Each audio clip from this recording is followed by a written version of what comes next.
soit l'angine, soit autres symptômes, nous pensons à Ebola.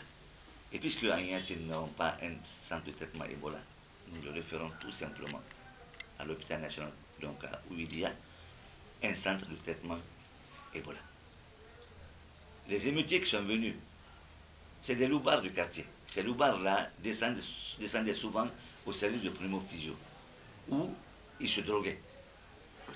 J'ai mis fin à ça en montant les murs, vous pouvez aller voir, vérifier.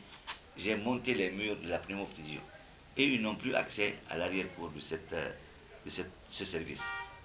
Ces loupards-là, c'est des drogués, tout le monde le sait. C'est un endroit qu'on appelle Sarajevo.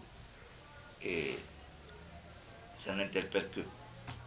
Parce que Kaya, c'est un hôpital où on reçoit les malades, où on fait œuvre utile.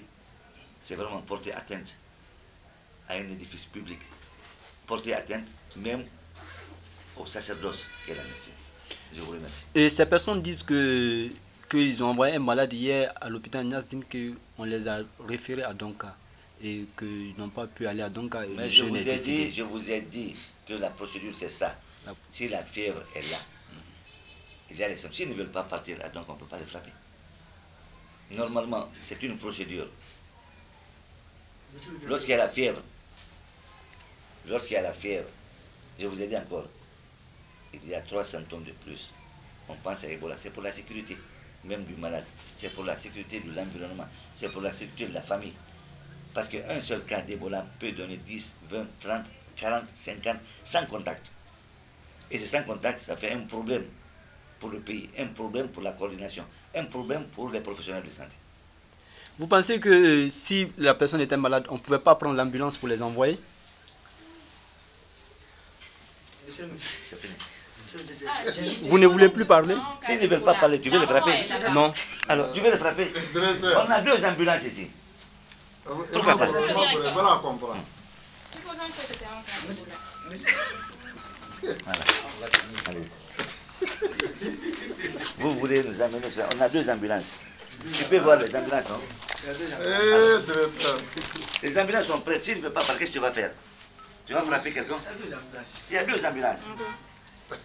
On a 2 ambulances qui marchent très bien, climatisées aussi. Il y a des procédures. Mais moi je pensais que si vous les preniez, vous prenez le malade et vous le mettiez dans l'ambulance, vous pouvez l'envoyer à l'hôpital Donka, sans que la famille n'emmène le malade à l'hôpital Donka. Ils n'ont pas accepté.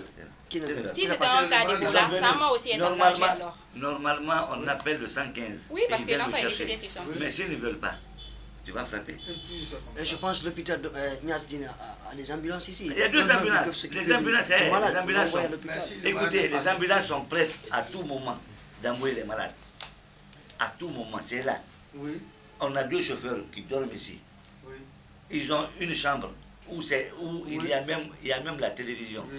Mais pourquoi ceux qui sont chargés de ça, ils n'ont pas pris le malade pour l'envoyer à l'hôpital Donka? Mais s'ils ne veulent pas. Ah là, Ils n'ont pas.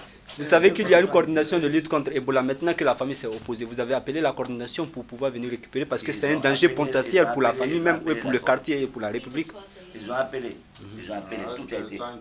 parce que je La pense procédure est respectée. il y a des La procédure a été respectée, mon frère. Vous n'êtes pas venu faire un truc ici. La procédure a été respectée. Les ambulances sont là, nuit et jour. Voilà. Les ambulances sont là, qu'est-ce que vous voulez? On ne peut pas... On ne peut pas forcer quelqu'un d'aller à l'hôpital. Si tu dis que c'est là,